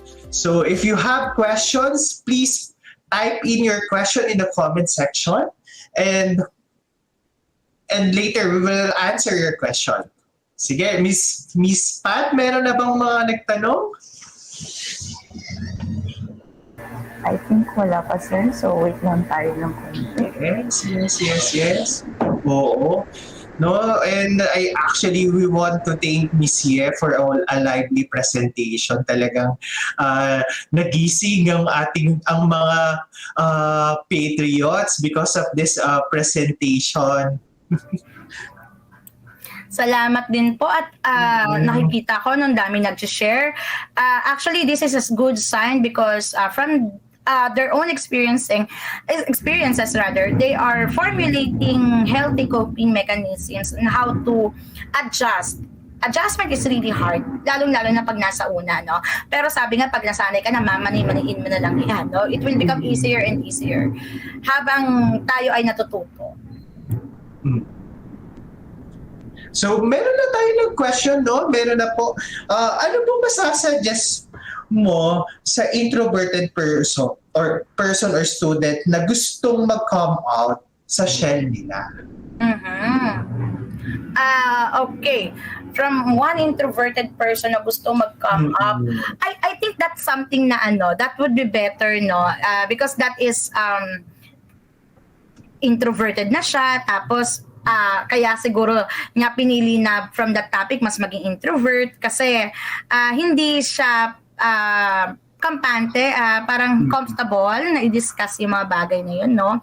So I think aside from advice, we can just easily give pieces of advice kasi we have different situations and I might produce something that would make the matter better or worse. So I believe with the guidance office, that would be better if that would be discussed through our professionals privately with confidentiality so that more tailored fit session will be provided, no? May service tayo para dyan, para mas makapag-usap at ikaw rin ay may mga ma-realize. Kasi yung mga dapat gawin na yan, I believe na meron kang naiisip na dapat gawin. You have the ideas, di ba? You just have to think about them, the positive and the negative side, and of course, weigh them, which will be more effective as of the moment and later on, no? What best fits to your scenario? Because today, I might say something, no, na parang hindi siya magiging effective. There are a lot of pieces of advice, but hindi siya effective because one may work doon sa iba, pero sa iba, that could be a disadvantage. I hope nasagot po yung question, no? Oo. And for that, di ba, sir, that's the reason why we have the guidance office. Yes, actually, no? If you have concerns, somehow, kasi ang guidance naman, we cater parang self-discovery. If you want to discover something about yourself, or if you want to improve something, you may always reach out with us sa guidance office or to other participants from other school. You can reach out with your guidance counselors or guidance office. Gone are the days sa sinasabi nila na ang guidance ay taguan ng mga bag ng mga nagkakating. Oo. Diba? Oo. Hindi ganyan. And actually, I'm happy na din kasi na mostly of our students are already identified na, no? Kapag yung difference between the guidance and the discipline. I hope other schools then and other participants, the difference between the guidance and the disciplines office. So actually, Ms. Pat, meron pa ba? I think meron pang another question, sir. Ang question is, paano po pag masyadong nasanay sa online class and parang na-culture shock uli sila sa now normal? Yes, oo. Kaya nga di ba? Kung mapapansin niyo sa talk natin kanina ay in-acknowledge natin, no, na mahirap talagang adjustment and transition. Sabi nila, 5 years daw natin mararamdaman yung impact ng pandemic. So if it started ng 2019, actually end ng 2019, pero yung talagang manifestation niya na talagang, alam mo yun, yung travel restrictions, everything, 2020, di ba? Kasi 2020, nagde-defense pa ako ng face-to-face. No? So, 2020, expected natin of 2014, 2024 and 2025. Doon pa siya mag-e-end, no? Pero makikita natin, ang ganda lang din ng pag-bounce back ng mga Pilipino kasi kahit delayed tayo nag-open sa schools, nakikita natin yung natural resilience ng mga Pilipino. Talaga naman yung psychological immunity natin ay matibay, diba? At nakapag-bounce, nasa transition na tayo. Actually, yung iba, ang bilis ang bilis ng transition. Yung iba naman, nasa accepting pa lang, no? Na phase. But still, part kasi talaga yan. We have to acknowledge, no? The same thing as na-culture shock tayo nung biglang online. Di ba? Kasi ngayon, pag nagtuturo kayo, cannot say, class, quiet. Di ba? Kasi i-mute lang eh. Di ba? Same thing na ngayon ay meron tayong ibang normal. The now normal. The present normal, no? So, mahirap din talaga siya. But take your time. Okay? The period of your adjustment is not the same period as ours. Kami rin naman pwedeng nag-a-adjust din kami. Pero hindi lang siya externally manifested. Hindi lang siya very evident. But everyone may pinagdadaanan yan. Yung iba, they utter it. Yung iba, they just have their silent battles. So, hindi ka nag-iisa dyan. No? May nararanasan din na maraming tao dyan. At ikaw din, but you have to be patient with yourself, no? Normal yan. Normal na nangyayari yan. Akala mo, hala, parang normal pa ba to? Di ba, may takot tayo ganon? Pero sa isang bagong sitwasyon, sabi nga, it's okay, it's abnormal to behave in a normal way, no? Sometimes. So we have to acknowledge that. Be patient, be kind to yourself, and attempt also self-development and self-discovery ways on how to further develop yourself to be at ease with the current transitions that you are experiencing. Tatandaan nyo rin, ito pinagdadaanan natin ito sa dinami-dami na ating life stages. Isa lang ito. Okay? Isa lang ito sa significant transitions ng buhay natin. So, dapat kayanin natin ito kasi marami pa tayong mararanasan. No? Pag sinabing mararanasan, hindi lang crisis. No? There are also breakthroughs. So, pwede nahihirapan ka ngayon but eventually may magiging breakthrough din. Thank you for that. Miss Pat, meron pa ba? Yes, meron pa po isa sa comment section. So, doon daw po sa survival of the fittest, need niyo po ba talagang mag-fit doon sa course? So, kunwari, or sa life environment para ma-accept mo yung situation mo po and healthy po ba yung kailangan mong ipagpilitan para maging fit ka sa isang situation? Well, actually, the survival of the fittest, ayan, iba-iba tayo nagiging interpretation dyan, no? Survival of the fittest, hindi lang siya pwedeng mangyari doon sa, when we say survival of the fittest, ano yan parang laro, no? Not everyone can be declared as the winner. Pero, hindi lahat na nananalo doon ay yun lang yung consider nating winner. Sometimes we have prizes that are more that weigh more, that matters more compared to what we thought. Kunyari, di ba? Ayan, honor student. Gusto ko ng maging cum laude, graduate with Latin honors. For those people na siyempre, yun yung gusto natin pag nagka-college tayo, di ba? Graduate ng may karangalan, no? For instance, this is the scenario. Pero sa iba, hindi lang yan yung prize na gusto nila. May yung prizes kasi, it matters, no? Kung ano yung pinapahalagahan mo, individual, it matters. That's why for some people, na yan yung kanilang value, napakahalaga niyan sa kanila. For some people naman, hindi siya ganun kahalaga because they have different values. That's the theory of values, no? What matters to you may not matter to me. Diba? So, sa survival of the fittest, if it is not your game, then take something na magiging life learning sa'yo, lifelong learning. Diba? O nag-uwi ka nanalo ka sa contest, may trophy ka. Ay, after na, ano ginawa mo sa trophy, tinabi mo rin. Diba? Ano talaga yung naging lesson sa'yo? It's the experience. Sa sports, the sportsmanship. Diba? So, iba-iba tayo ng mga takeaways, ng mga insights doon. Yung iba natatalo pero mas masaya sila. Diba? Kasi nagkamali, sa kanila nasabit yung gold. Ayan. Diba naman, diba? May kita natin, kahit na sila ay natalo, masaya sila. Kasi they learn, they have new friends, they gained new friends, no? So iba-iba tayo ng mga prizes, ng mga rewards sa buhay. Yan yung tatandaan natin, no? You have to discover what matters to you. No? When it comes to changing courses, I believe you're here in that course because there's a thing na pinaka naging dahilan kung ba't nandiyan ka. Some people, they are in a situation na gusto kasi ng parent ko na masecure yung aking future kasi ito yung in-demand na job. Yung iba naman sasabihin nila, ay, economically, we're challenged. That's why I'm enrolled here. Kasi yung gusto kong kurso sa gusto kong school, hindi ko nakuha. Diba? So, hindi ka tapusan ng mundo pag yan yung eksena mo ngayon. So, you have to remind yourself, ano ba nagdala sa'yo dyan? No, ba't ka nandiyan ngayon? And you have to rethink of your scenario and then go back to your priorities, to your goals. And it's not too late to plan another target, unlock another challenge in the future. No? So it's never too late for that. And pwede din actually siya lumapit sa guidance office kung talagang may confusion na in terms of career. So we can guide, no? Kasi kung talaga nagawa mo nang mag-reflect, talagang inisip mo na kung ito ba talaga para sa yung course, no? Pero may something na parang kulang or lacking so you can reach out to us para naman ma-assess ka namin through our different assessment and of course the techniques na pwede namin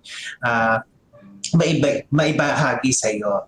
Yes. Actually, sir, this is really good, no? Kasi, di ba alam naman natin pag adult tayo, tapos wala na tayo sa school, we look for professionals. And sometimes, kahit na nai-stress ka, you have to pay for their professional fee. Hindi na natin ginagawa. Di ba? But for those students, you have your guidance office. Come and visit them. This is free, I believe, no? These are professionals. They can really help you, no? Do not underestimate the power of small talks and the times where you can freely express yourself. Miss Pat, meron ba? Thank you for that, Miss Ye, no? I hope nasagot yung tanong ng ating student or participants. Miss Pat, meron pa ba? I think mukhang sila ngayon today, Miss Ye, because there's a lot of questions. Okay, so yung tanong is, sometimes I experience po na the spirit is willing but the body is weak to do the routine and tasks. In your own opinion po, how to manage po this matter? Well, magpahinga. May own opinion na ako, wag natin underestimate yung tawag ng katawan natin na magpahinga kasi alam mo yun, makikinig ka sa katawan mo, no? Wag mo nating i-glorify yung professionalism. Alam naman natin, di ba, that life is too short. Tapos lahat-lahat ng mga nangyayari with the pandemic na parang, okay, ginusto mo to, ganyan-ganyan, tapos hindi ka nagpapahinga, eventually your body will be tired, no? Mabuti na magpahinga kaysa mamahinga. Yan yung mga naririnig ko sa iba, no? And may wisdom doon na yes, okay lang yan.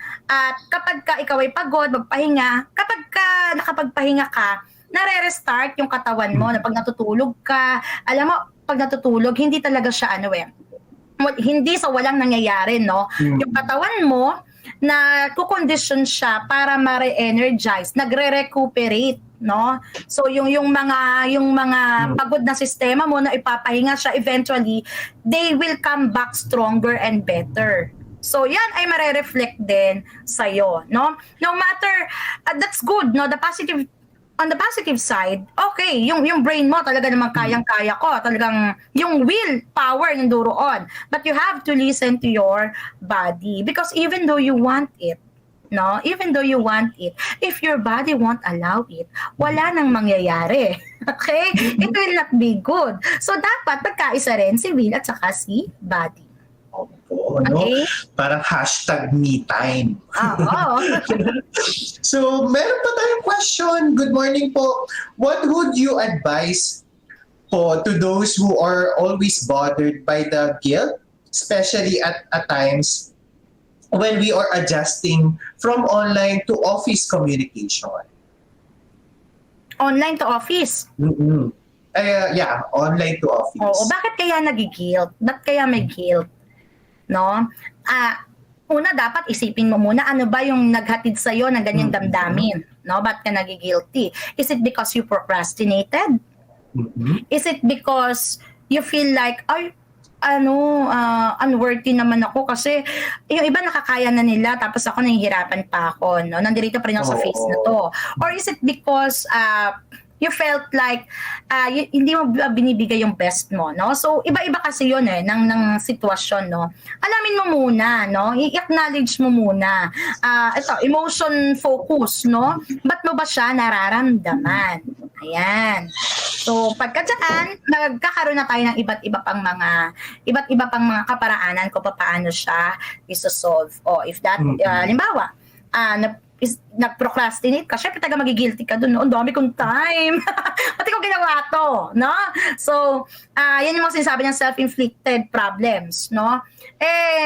Bakit nga ba hindi mo siya ginawa? No? Nag-me time ka ba 90% of the time, tapos 10% lang dito sa gawa? Ayan, so dapat nga everything should be in moderation, di ba? As we advocate self-care, me time, we should also take responsibility dun sa mga bagay that are within our control. So, balance lang din tayo. Okay? Balance lang din tayo. Intindihin mo, no? But ka nagigilty. That's very important. But if you feel like, eto na, nauhuli ka, alam mo yun, yung ibang tao nga, hindi nga sila nagtatapos ng journey, no? Sometimes nakakat na sila, sometimes gusto pa nila pero wala na pagkakataon. Ikaw, i-maximize mo, no? Yung time, yung panahon na mahina ka, okay lang yan, learn from it. No, sa mga panahon na natatalo tayo sa buhay, may mga major takeaways din tayo that could be instruments to our next battles in life. Thank you for that. Miss Pat, meron pa ba? I think meron pa, sir. So, may nagtanong po, what is Pomodoro technique and how does it work po? Okay. Pomodoro technique, ayan, usually, di ba, kapag tayo ay matagal yung task, mahaba siya, tapos maliit lang yung natin, yung attention span natin, yung madali tayo manawa, ayoko na, minsan kapag ningas kugon, di ba, sabi nila ang Pilipino daw ningas kugon, no? Pero iba-iba naman. Yan yung collective na nagiging definition natin, but it matters also individually because each one of us has different work values. So, sa Pomodoro technique po, ang mangyayari dito, ano ba yung mga kailangan mo i-accomplish? Number one, no? Ano yung mga kailangan mo i-accomplish? Pangalawa, mag-set ka ng timer. Gaano katagal mo to dapat tapusin? Example, thesis. Okay, thesis writing. So you should have your calendar of activities, no? Sa thesis writing, kailangan ko magsulat ng topic proposal. Wala pa si chapter 1 to 5 dyan, ha? Topic proposal pa lang.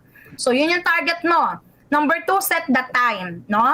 Kailangan ko mag-present ng 5 topics. So dapat each topic will have 1 week para gawin ko to. O kung ikaw ay nagka-cram, halimbawa lang, o kaya may 1 week lang para sa 5 topics na to, ay 1 topic, ayan, 1 topic na lang in a day.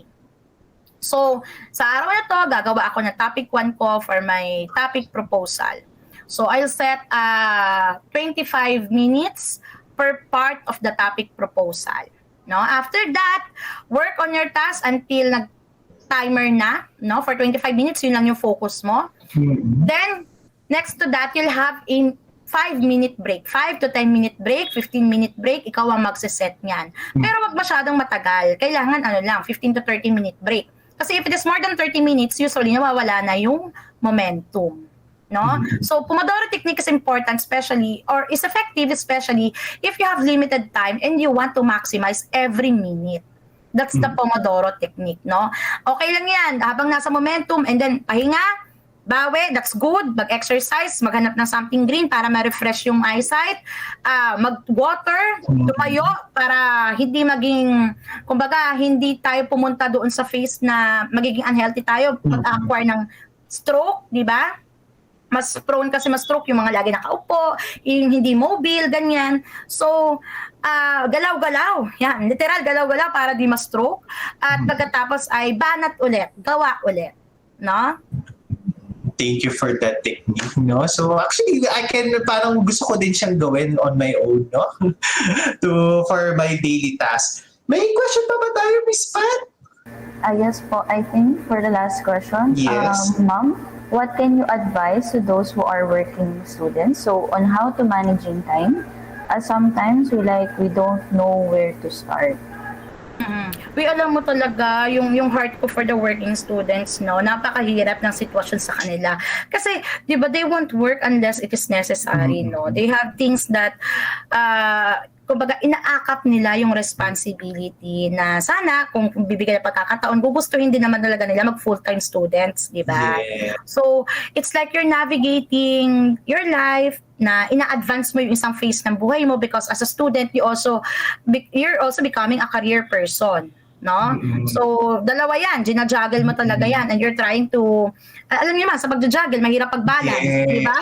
You're trying to look for the balance, pero usually nagkakaroon ng hindi balance na pagtrato sa dalawa. Sabi nga, you cannot prioritize two things at the same time because it's hard to serve two masters, no?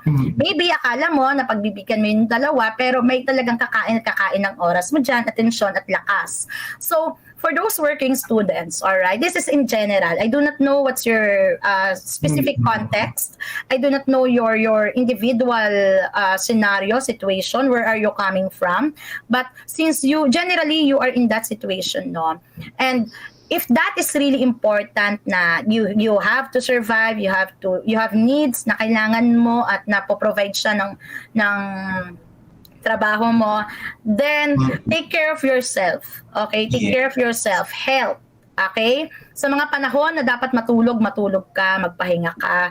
Replenish the nutrients na hindi mo nakukuha because you have not good diet. You're exposed to unhealthy foods na usually you consume what's around you, and these are unhealthy foods, fast food. You do not have the time to cook, etc. Replenish the nutrients in your body. Take care, rest. Find meaning in everything that you do. Okay, that's very important. Find meaning in everything you do. Nag-aaral ka, tinatamad ka. Ayokong forever na stuck ako dito. So, lalo kang alam mo yun, papahalagahan mo yung pag-aaral kasi ang inspirasyon mo is kailangan magtagumpay ako dito kasi nga isa ito sa mga dahilan kung ba't ako nagtatrabaho. Ang iba kasi sa mga working students, talaga naman, pag nararanasan na kumita ng pera, yun na yung nagiging focus nila. At the end of the day, yung dahilan nila na, nag-working student ako para makapag-aral, nawawala na ng significance. Bakit? Kasi bumabagsak na sila. No, hindi mag-enroll, hindi na nakakapag-enroll kasi walang time. So you have to prioritize your studies pa rin if that is your priority. Okay? Balik ka doon, ba't ka nag-working student? No, wag mong you work together with your task sa school. So wag mong bibitawan yung sa school. Pero syempre, balanse pa rin. Thank you for that. And I guess ito na lang siguro, no? I hope, I know you have a lot of questions kasi lang with the limited time. No, so actually wala na, no? Miss Pat, parang wala na rin eh. Yes, sir. Parang wala na rin. But if you have questions, no, you can drop by na lang with the guidance office to know the different techniques, study habits, techniques na pwede namin ma-share sa inyo. And thank you so much then for your participation in this Q&A sa ating mga participants. Miss Pat? So it seems like we've covered all of our questions. So beloved speaker, is there anything else you wanted to cover? Ayan. Sa akin mga ma'am and sir, I think salamat sa mga questions, no. There are times na what I say are isipin niyo siya as guides lang, no. Even to the guidance, no. You will navigate a life of your own. Maximize it. Do not stop yung self-discovery. If you are in a bad situation, nothing will last forever. No, nothing will last forever. Matatapos din 'yan, no? And also I would always say mag-pray kasi even in studies, no, yung belief mo that there's a divine creation, no, supreme being na may alam na lahat ng bagay, no, that's one coping mechanism, that's one good thing para mas mag-survive tayo because in life not everything can be explained by men, di ba? May mga bagay na nangyayari pa rin na hindi natin maipaliwanag bakit yung pinagdadaanan, at sabi nga sa pag-aaral, nakakatulong yung paniniwala sa may kapal para ikaw ay mas magpatuloy sa buhay. Ayan. Yes. Huwag kayo maniniwala dun sa mga meme na, kung nakita mo to, sumuko ka na. Okay? Ganyan. Baka tumagos ka na sa dibdib. Tatagos sa dibdib, sa pader, di ba? So, sobrang pato. At saka hindi yung talaga niya tatandaan, yung prices natin, it's not always na may template tayo na ito lang yan, no?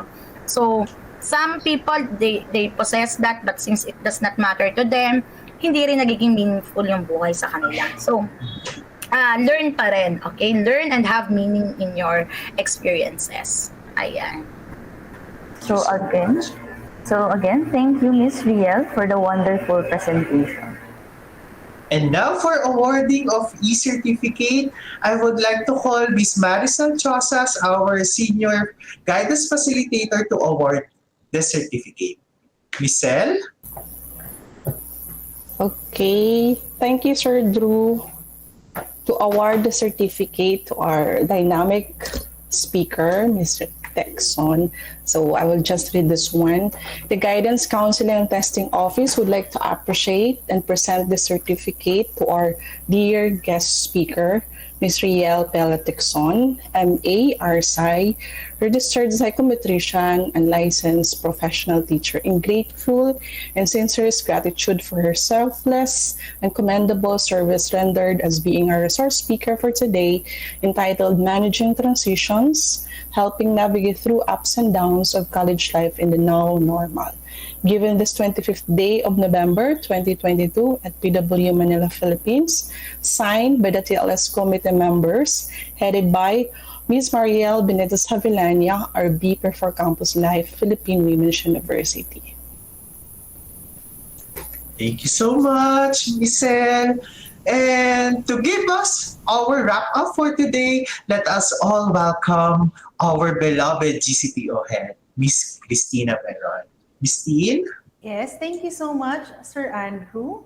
And first of all, allow me to express my heartfelt gratitude to our resource speaker, Ms. Ye, for her very elaborate and lively and meaningful talk about student adjustment. So thank you so much, Ma'am Ye. And I'm pretty sure that a lot of our students, if not all of them, could relate to what you have discussed.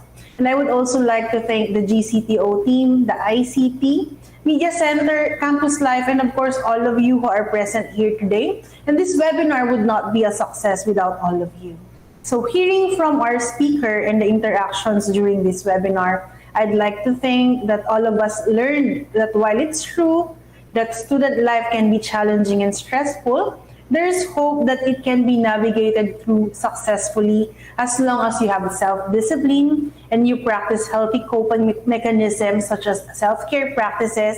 And as our resource speaker mentioned, we can also apply the PERMA model in our daily lives. So once again, thank you very much, and I hope that you're able to take away a lot of learnings and insights from today's webinar. And have a pleasant day. Thank you. So thank you so much, Ms. Teen.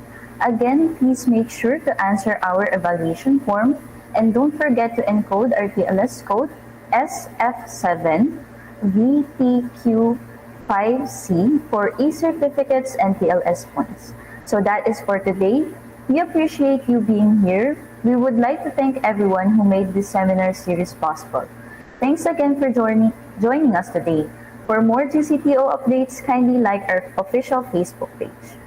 Again, I'm Andrew Kevin Nicanor, and together with my co-MC, Patricia Luis Panzanares.